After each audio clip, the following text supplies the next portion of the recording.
आपण पाहत आहात ताज्या घडामोडींचा आढावा घेणारे देश विदेश टाइम्स, आपल्या हक्काचं मराठी चॅनल।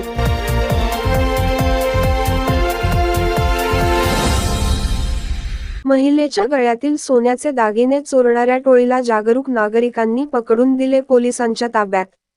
फिर्यादी महिला राहणार खुटल, तालुका रोहा।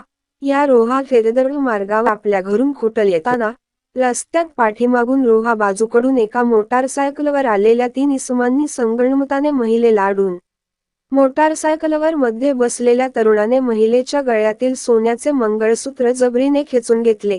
पळून जाताना महिलेने प्रतिकार करण्याचा प्रयत्न केला असता मोटारसायकलच्या पाठीमागे बसलेल्या तरुणाने हाताने महिलेला जोरदार धक्का दिल्याने त्या खाली पडल्या।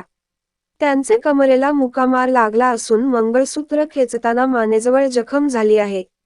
याच दरम्यान मोटरसायकलवरून जाणाऱ्या विनायक गंभे या तरुणाने पाहिले आणि त्यांचा पाठलाग सुरू केला।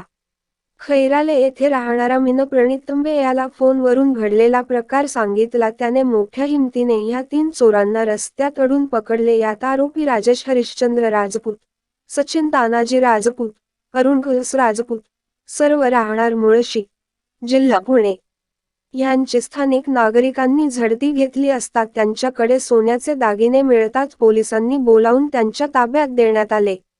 चोरी प्रकरणी रोहा पोलीस स्टेशनचे कर्तव्यदक्ष पोलीस निरीक्षक प्रमोद बाबर यांच्या नेतृत्वाखाली पुढील तपास सहाय्यक पोलीस निरीक्षक वैगणकर करत आहेत।